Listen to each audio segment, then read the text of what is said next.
Hello नमस्कार दोस्तों। अध्याय 3 मैट्रिक्स आप भी आज से आप पढ़ेंगे। तो आज जो है हम पहली प्रश्नावली के जो कुछ उदाहरण दिए गए हैं उन उदाहरणों को सॉल्व करेंगे। तो देखिए शुरू करते हैं। पहला उदाहरण क्या दिया गया, देखिए कि 3 फैक्ट्रियों की बात हो रही है, फर्स्ट सेकंड एंड थर्ड। इनमें पुरुष तथा महिला कर्मियों से संबंधित निम्नलिखित सूचना पर विचार कीजिए।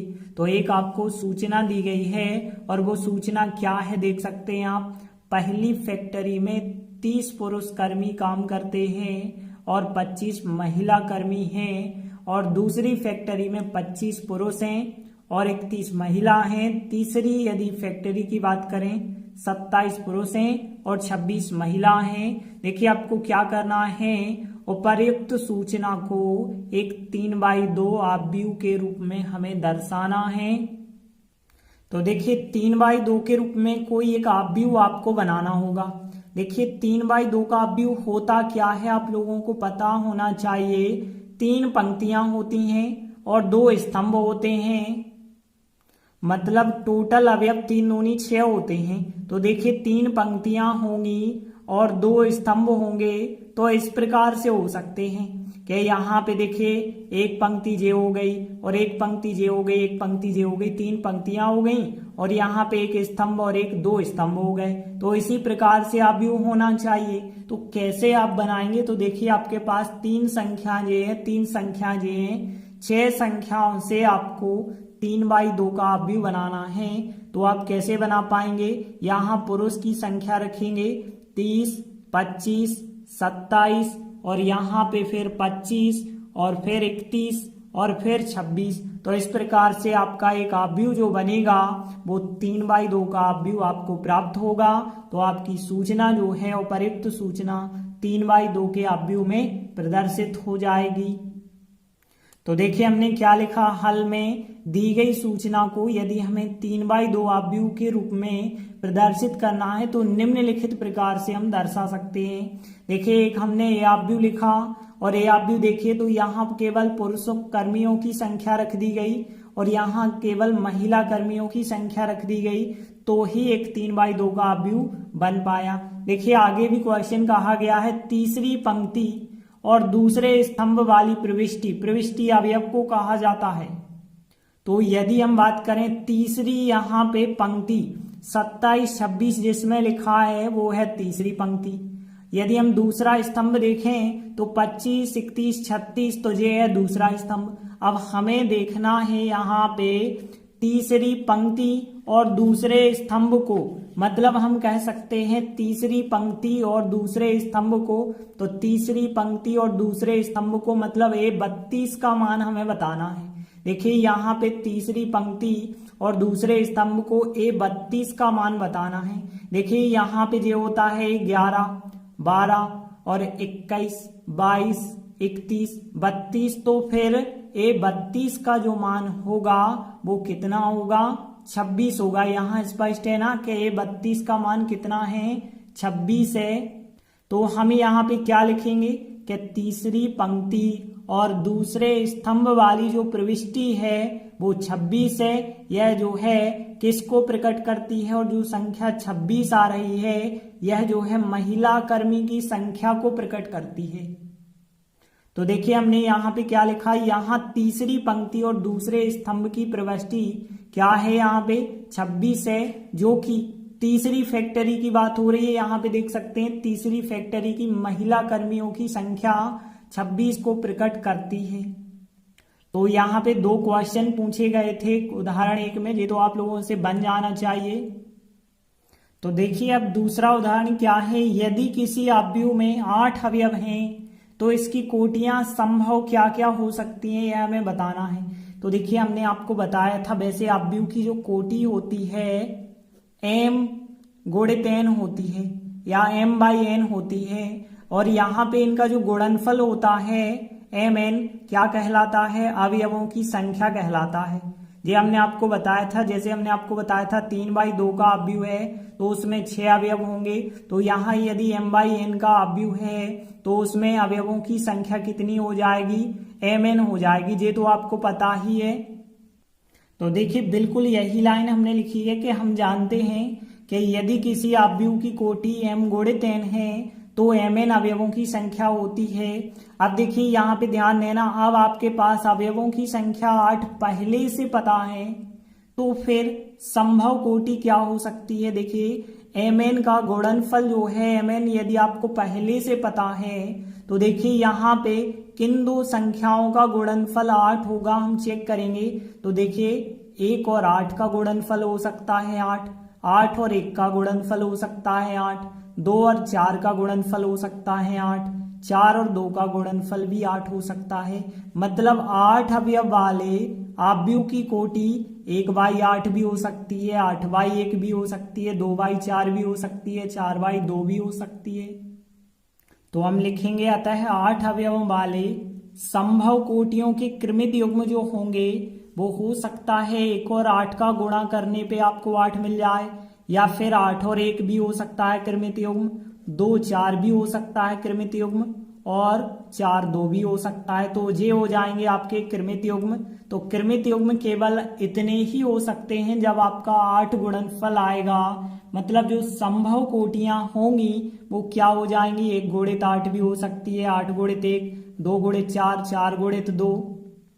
तो अतः संभव कोटियां क्या होंगी, देखिए 1 गुणित 8 भी हो सकता है, 8 गुणित 1 भी हो सकता है, 2 गुणित 4 भी हो सकता है, और 4 गुणित 2 भी हो सकता है। तो यही आपका फिर आंसर हो जाएगा।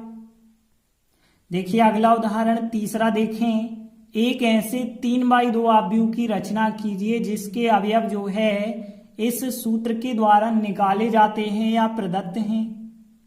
तो देखिए यहाँ पे हमें एक 3/2 का आव्यूह बनाना है। तो मान के चलेंगे हम एक आव्यूह ऐसा मानेंगे जो 3/2 का हो, मतलब 3 पंक्तियां हों और 2 स्तंभ हों।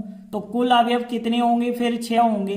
तो इस प्रकार से ही तो होगा 3/2 का, तो 3 पंक्तियां होनी चाहिए और 2 स्तंभ होने चाहिए। तो इस प्रकार से होगा। तो यहाँ पे जो होगा पहली पंक्ति का पहला अवयव तो A11 कहलाता है, A12 कहलाता है पहली पंक्ति का दूसरा अवयव, फिर दूसरी पंक्ति का पहला अवयव A21 कहलाएगा, A22 कहलाएगा, और फिर तीसरी पंक्ति का पहला अवयव 31 कहलाएगा, फिर यहाँ पे 32 कहलाएगा।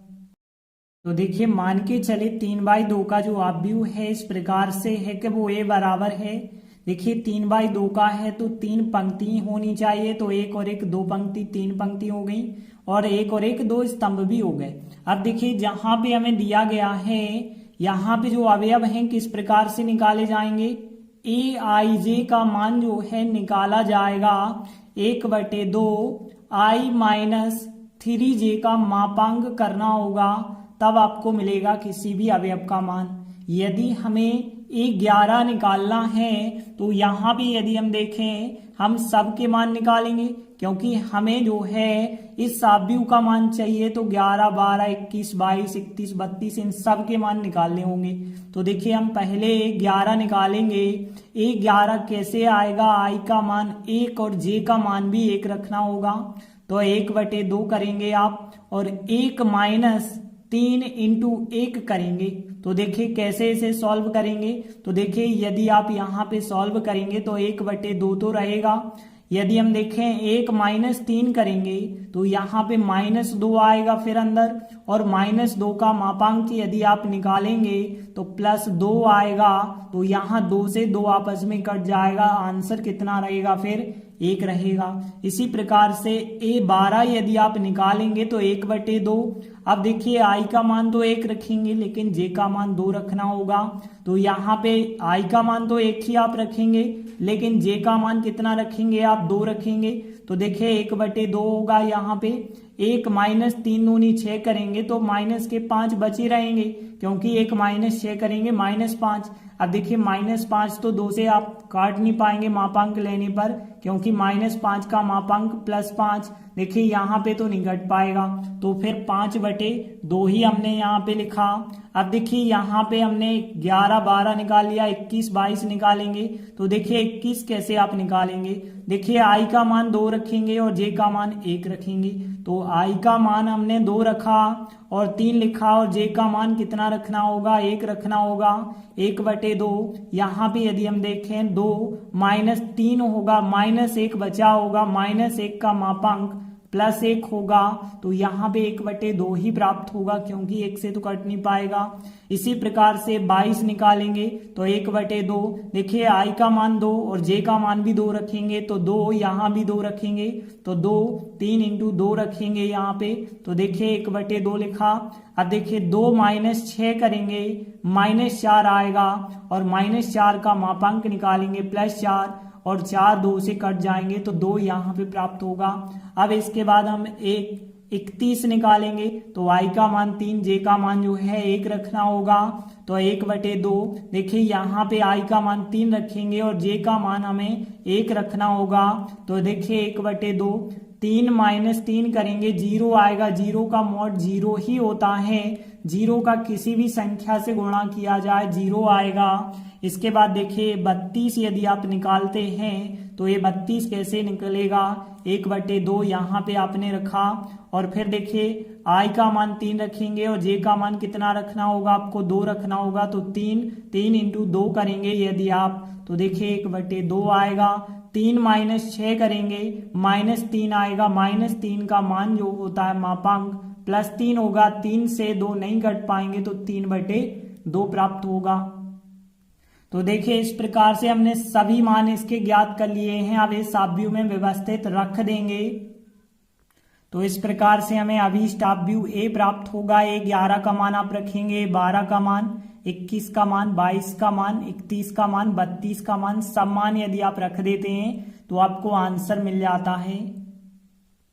देखिए अगला उदाहरण चौथा है, यदि एक आव्यूह का मान दूसरे आव्यूह के बराबर हो तो ABCXYZ के हमें मान ज्ञात करने हैं। तो देखिए हमने लिखा दिया है, हमें दोनों आव्यूह समान दिए गए हैं और हमने आपको नियम बताया था यदि दो आव्यूह समान लिखे हैं तो उनके संगत अवयव भी कैसे होते हैं, समान होते हैं। तो हमने लिखा था इनके संगत अवयव भी समान होंगे, मतलब x + 3 0 के बराबर होगा, z + 4 6 के बराबर होगा। इस प्रकार से संगत अवयव की आप तुलना कर सकते हैं। तो देखिए यदि आप संगत अवयव की तुलना करते हैं तो देखिए x + 3 का मान हमें मिलेगा 0, x + 3 का मान क्या मिलेगा, आपको 0 मिलेगा। z + 4 का मान 6 मिलेगा, तो z + 4 का मान हमें 6 मिलेगा। 2y - 7 का जो मान मिलेगा वो कितना होगा, 3y - 2 के बराबर मिलेगा। देखिए -6 की तुलना -6 से लिखने की आवश्यकता आपको यहाँ पे नहीं है। यदि हम बात करें a - 1 की तुलना कितने से करेंगे, -3 से, तो a - 1 की तुलना हम -3 से करेंगे। देखिए 0 की तुलना 2c + 2 से करेंगे, तो यहाँ पे 0 बराबर 2c + 2 लिखा हमने। और देखिए फिर यहाँ पे b - 3 की तुलना आप इससे करेंगे तो आप लिख सकते हैं कि b - 3 की तुलना 2b + 4 से आपको करना है। और आगे देखिए -21 की -21 से 0 की 0 से तुलना लिखने की आपको आवश्यकता नहीं है। अब देखिए यदि आप इन सबको हल करते हैं तो हमने लिखा कि इन्हें हल करने पर, देखिए इन्हें हल करने की आवश्यकता आपको फेयर में नहीं है, आप रफ में हल कर सकते हैं। तो इन्हें हल करने पर देखिए आपको क्या क्या मान मिलेगा। x + 3 बराबर था 0, तो यहाँ x बराबर हमें मिलेगा -3, और यहाँ देखिए z + 4 बराबर 6 था। 4 का पक्षांतर यदि आप कर देते हैं तो z का मान, तो यहाँ पे z बराबर क्या होगा, 6 - 4, 6 में से 4 यदि आप घटाते हैं तो आपको z का मान कितना मिल जाएगा, 2। यदि आप यहाँ पे देखें तो देखिए यहाँ पे यदि आप देखेंगे तो 2y 3y को आप इस तरफ लाएंगे बराबर -2, 7 उस तरफ ले गए, 7 प्लस के, तो -y बराबर आपको 5 मिलेगा और फिर y बराबर आप -5 कह सकते हैं। तो यहाँ पे आपके लिए y बराबर कितना मिला होगा, -5 मिला होगा। और यदि आप देखें a - 1 बराबर -3, -1 उस तरफ जाएगा तो +1 हो जाएगा, तो a बराबर -3 + 1 तो -2 आएगा। यदि आप देखें 2c बराबर यहाँ पे -2 हो जाएगा और फिर 2 से 2 कट जाएंगे तो c बराबर आएगा फिर -1। यहाँ भी यदि आप सॉल्व करते हैं तो कुछ संख्या आपको यहाँ पे भी इसी प्रकार से मिलेगी। तो देखिए यहाँ पे आपको क्या मिल जाएगा, देखिए b यहाँ पे रहेगा, 2b यदि आप इस तरफ लाओगे माइनस के हो जाएंगे और यहाँ 4 + 3 हो जाएगा, -b बराबर 7 मिलेगा या फिर b बराबर -7। तो यहाँ पे b बराबर आपको -7 मिल जाएगा। तो इस प्रकार से हमें देखिए x, y, z और abc सबके मान ज्ञात हो जाते हैं और यही हमारा फिर आंसर हो जाता है। इसके बाद देखिए अगला उदाहरण भी इसी प्रकार से है कि यहाँ भी दो आव्यूह समान हैं और a, b, c, d के मान हमें ज्ञात करने हैं। तो देखिए यहाँ भी बिल्कुल हम लिखेंगे कि यहाँ दोनों आव्यूह समान हैं, इसलिए उनके संगत अवयव समान होंगे और उन संगत अवयव की हम तुलना कर देंगे फिर।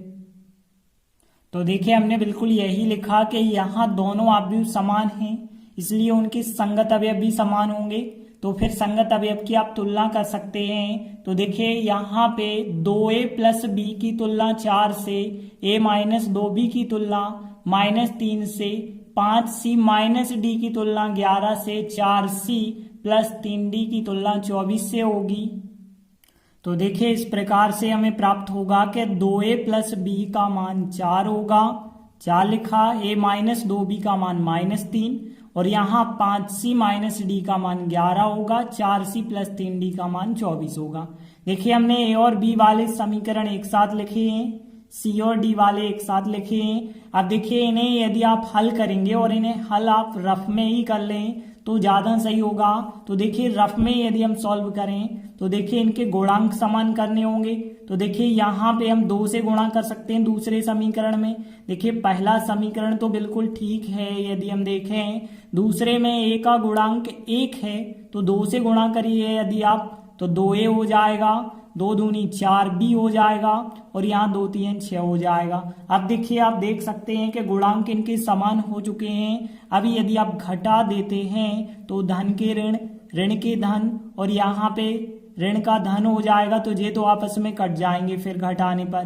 1b और 4b कितने b हो गए, 5b बराबर हो जाएगा यहाँ पे 10, तो b बराबर फिर यहाँ 10/5 मतलब b का मान कितना मिल जाएगा, 2 मिल जाएगा। और b का मान यदि आप पहले ही समीकरण में रख देते हैं तो 2a + b का मान यदि आप 2 रखेंगे बराबर 4, तो 2a बराबर हो जाएगा 2 और a बराबर कितना मिल जाएगा 1। तो देखिए हमने लिखा इन समीकरणों को हल करने पर a बराबर 1 आया है, b बराबर 2 आया है। अब हम इन समीकरणों को भी इसी प्रकार से हल करेंगे और देखेंगे कि c और d के मान क्या आते हैं। तो देखिए यहाँ पे d का गुणांक 1 है, यहाँ पे 3 है। तो पहले समीकरण में हमें यदि देखें विलोपन विधि से तो यहाँ भी 3 कर लें तो 3 का गुणा कर देते हैं, तो 3 5 15 हो जाएगा, 3d हो जाएगा बराबर 3 11 33 हो जाएगा। दूसरे समीकरण में हम किसी भी संख्या से गुणा नहीं करेंगे। अब यहाँ पे यदि आप देखें तो यहाँ तो जोड़ने में ही ये कट गए। यहाँ पे देखिए 3d और 3d एक धन के ऋण के कट जाएंगे यदि इन दोनों को जोड़ दिया जाए। यहाँ पे 15c और 4c कितने हो गए, 19c हो गए बराबर, यदि इनको जोड़ेंगे तो यहाँ पे कितने हो गए 57, 19 30 57 होता है। तो c का मान कितना मिल जाएगा 3 और c का मान 3 यदि आप पहले ही समीकरण में रख देंगे तो देखिए यहाँ पे फिर 5, c का मान आप 3 रखेंगे -d बराबर यहाँ पे चल रहा है 11। देखिए यहाँ पे हो जाएगा 5 3 15 -d बराबर होगा 11, -d बराबर 15 को आप घटा देंगे -4, तो d का मान आपको +4 मिल जाएगा क्योंकि माइनस माइनस कट जाएंगे। तो देखिए इन्हें हल करने पे हमें c बराबर 3 और d बराबर 4 प्राप्त होता है। हम लिख देंगे कि हमें प्राप्त होता है और यही फिर हमारा फिर आंसर हो जाएगा। हमें केवल a b c d के मान ही पता करने थे। तो इस प्रकार से आप आसानी से किसी भी प्रकार के समीकरणों को हल कर सकते हैं विलोपन विधि से। तो इस प्रकार से हमने 5 उदाहरण कंप्लीट किए। आगे की वीडियो में हम प्रश्नावली की शुरुआत करेंगे। तब तक के लिए धन्यवाद।